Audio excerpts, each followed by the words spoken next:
আসসালামু আলাইকুম সবাইকে। আজকে আমরা ভয়েসের আরেকটি ক্লাস করব। আমাদের ভয়েসের এর আগে আরেকটা ক্লাস হয়েছে, সেটা আপনারা আগে দেখে আসবেন, তারপর এটা করলে আরও ভালোভাবে বুঝতে পারবেন। তার প্রথমেই যে কোনো সেন্টেন্সে যদি প্রথমে প্লিজ প্লিজ দিয়ে শুরু হয়, তাহলে কিভাবে আমরা সেটাকে চেঞ্জ করব। তাহলে প্লিজ থাকলে প্লিজের জায়গায় বসবে কি ইউ আর রিকোয়েস্টেড টু। তাহলে কিভাবে যে ইউ আর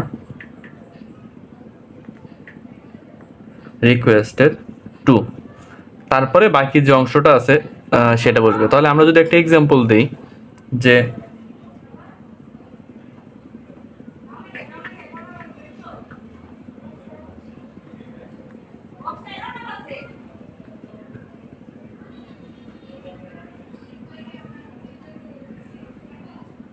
এখানে কি আছে যে please give me a glass of water.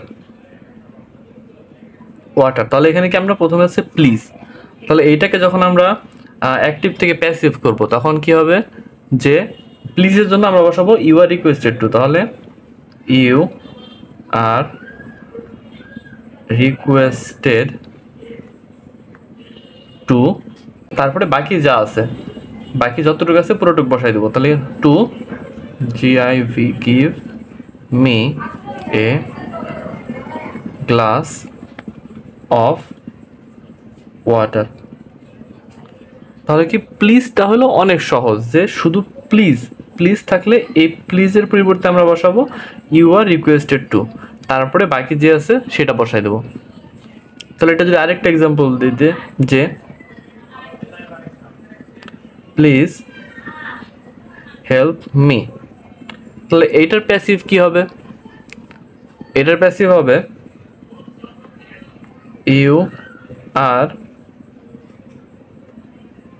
Requested to help me. Easy. তাহলে যদি কোনো সেন্টেন্সে প্লিজ থাকে, তাহলে আমরা এইভাবে সহজেই আমরা সেটাকে অ্যাক্টিভ থেকে প্যাসিভ করতে পারবো। তারপরে যদি দুই নাম্বার আরেকটা রুলসে যাই, দুই নাম্বারে কি, যদি ভার্ব দিয়ে কোনো বাক্য শুরু হয়, তাহলে ভার্ব দিয়ে যদি কোনো বাক্য শুরু হয়, তখন আমরা কি করব? ভার্ব দিয়ে শুরু হলে এটা একটা স্ট্রাকচারটা মনে রাখবেন, যে প্রথমে হবে let plus object plus B plus V3। ঠিক আছে, এই স্ট্রাকচারটা আমরা মনে রাখবো। এই স্ট্রাকচার মনে রাখলে সহজে হয়ে যাবে। তাহলে একটা যদি আমি এক্সাম্পল দিই যে ডু দ্য ওয়ার্ক, এখানে দেখেন ডু, প্রথমে কিন্তু ডু আছে, ডু কিন্তু আমাদের ভার্ব, সাবজেক্টে সেন্টেন্সে ভার্ব। তাহলে ডু যেহেতু আছে, ডু দ্য ওয়ার্ক, তাহলে আমরা এই স্ট্রাকচারে যাবো। তাহলে প্রথমে কি আছে লেট, তারপরে হলো অবজেক্ট, এখানে অবজেক্ট আছে দ্য ওয়ার্ক, তাহলে অবজেক্ট বসাই লেট দ্য ওয়ার্ক, তারপরে স্ট্রাকচারের বি, তারপরে V3, আমরা ভার্ব জানি ডু আছে, তাহলে ডু এর V3 মানে পাস্ট পার্টিসিপল ফর্ম, তাহলে কি ডু ডিড ডান, এখানে হবে ডান। তাহলে লেট দ্য ওয়ার্ক বি ডান। ঠিক আছে, তাহলে যদি কোনো বাক্য ভার্ব দিয়ে শুরু হয়, তাহলে এই স্ট্রাকচার হবে, যা let plus object plus B plus V3। তারপরে আমাদের 3 নম্বর রুলস হলো যে যদি কোনো বাক্য লেট দিয়ে শুরু হয়, তাহলে লেট দিয়ে শুরু হলে সেটা কিভাবে করব। তাহলে এটা আরেকটা structure, let plus object plus B plus V3 plus by plus লেটের পরের অংশ, তাহলে এখানে দেখেন, এখানে কিন্তু সাবজেক্ট নাই, লেটের পরে যে অংশ থাকবে সেটাই বসবে। তাহলে কি প্রথমেই লেট, তারপরে অবজেক্ট, তারপরে বি, তারপরে V3, তারপরে বাই, তারপরে লেটের পরে যে অংশ থাকবে সেটুকু। তাহলে একটা এক্সাম্পল দিই যে late him do the work, এটা হলো আমাদের অ্যাক্টিভ ফর্মে আছে। তাহলে প্যাসিভ করব, তাহলে কি হবে, প্রথমে স্ট্রাকচারে লেট বসাই, লেট, তারপরে অবজেক্ট কি আছে, এই যে দ্য ওয়ার্ক, ভার্ব, মেন ভার্বের পরে যেটুকু আছে সেটাই হলো আমাদের অবজেক্ট। তাহলে অবজেক্ট লেট দ্য ওয়ার্ক, তারপরে আমাদের স্ট্রাকচার আছে বি, তাহলে বি, তারপরে V3, এখানে মেন ভার্ব হলো ডু, তার V3 কি জানি আমরা, ডান, DONE, ডান। তারপরে কি একটা বাই, তাহলে বাই, তারপরে লেটের পরের অংশ, লেটের পরের অংশ এই যে দেখেন লেট, তারপরে যে অংশটা আছে হিম আছে, তাহলে আমরা হিম বসাই দিব, মানে ডাইরেক্ট বসাবো, তাহলে বাই তারপরে হিম।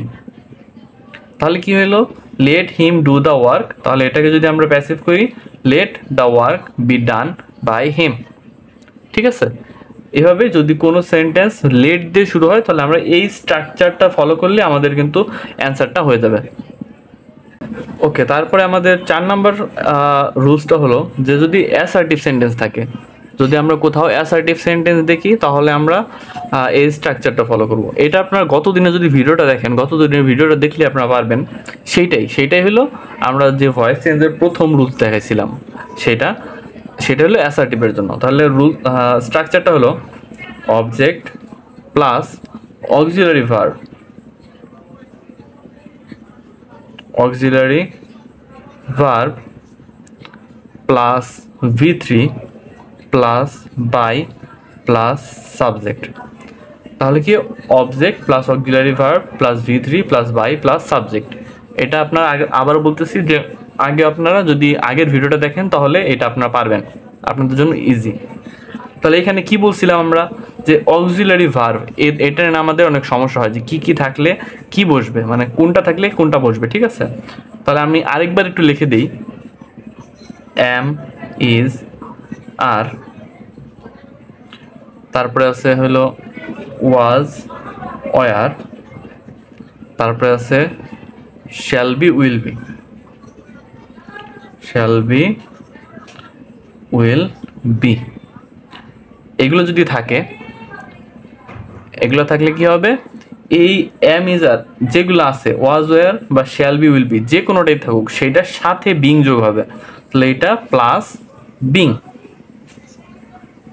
তাহলে কি যদি অক্সিলারি ভার্ব এগুলোর একটাও থাকে, am, is, are, was, were যে কোনো একটা থাকলে তার সাথে বিং যোগ হবে।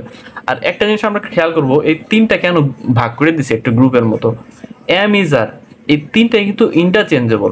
মনে করেন আপনার এম আছে, আপনার যদি ইজ বা আর প্রয়োজন হয় আপনি সেগুলো বসাবেন, বা ইজ আছে আর বা এম প্রয়োজন হয় তাহলে সেগুলো বসাবেন।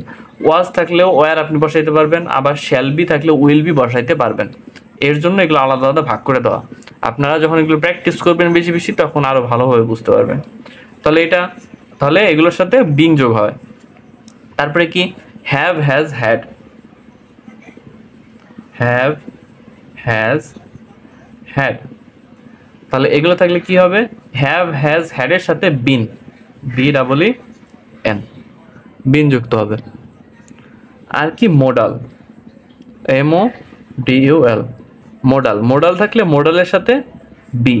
এখন মোডাল আমি বিস্তারিত গত ভিডিওতে, ভয়েসের ভিডিওতে দিয়ে রাখছি, আপনি একটু কষ্ট করে ওটা দেখে আসবেন, তাহলে আপনার এই রুলসটা স্পেশালি ভালোভাবে বুঝতে পারবেন।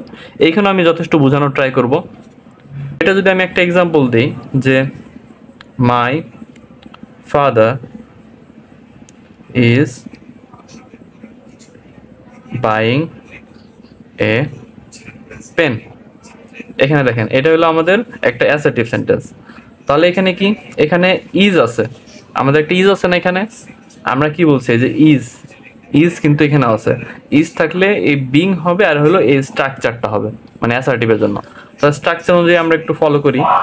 প্রথমে কি আছে অবজেক্ট আমরা কি জানি, বাইং হইলো আমাদের যেহেতু মেইন ভার্ব, এর পরে যে অংশ সেটা হলো অবজেক্ট। তাহলে অবজেক্টের সামনে আনি এ পেন, তারপরে কি বলছে, অক্সিলারি ভার্ব আমরা বলছিলাম ইজ থাকলে এম অথবা আরও বসাইতে পারি, কিন্তু আমরা এখানে ইজ বসাবো।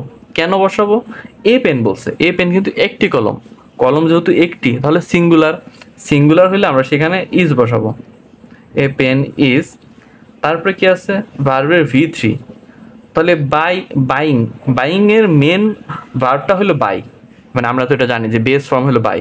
তাহলে বাই এর V3 মানে পাস্ট পার্টিসিপল ফর্ম কি হবে? বট, BOUGH, বট। তাহলে বট, তারপরে কি আছে? বাই, তারপরে হলো কি বসবো? বট বাই, তারপরে হলো সাবজেক্ট। সাবজেক্ট আমাদের এখানে কি ছিল? সাবজেক্ট ছিল মাই ফাদার, তাহলে আমরা সাবজেক্ট সেটা বসাই দেবো, বট বাই মাই ফাদার। ঠিক আছে, তাহলে এটা হলো আমাদের প্যাসিভ ফর্ম। প্যাসিভ ফর্ম এটা হয়ে গেল। আমি আবারও বলবো যে আপনারা আগের ভিডিওটা দেখে আসেন, তাহলে এটা আর অনেকগুলো এক্সাম্পল দিয়ে আমি বুঝাই দিছি, সেটা আপনারা ভালোভাবে বুঝতে পারবেন। তারপরে আমরা দেখব ইন্টারোগেটিভ সেন্টেন্স থাকলে কিভাবে এটা ভয়েস চেঞ্জ করব। তাহলে যে কোনো সেন্টেন্স আমরা দেখলে যে প্রশ্ন, যে কোনো প্রশ্ন করতেছে, এটা হলো আমরা জানি যে ইন্টারোগেটিভ। তাহলে ইন্টারোগেটিভ থাকলে সেটা কিভাবে করব? স্ট্রাকচারটা হলো প্রথমেই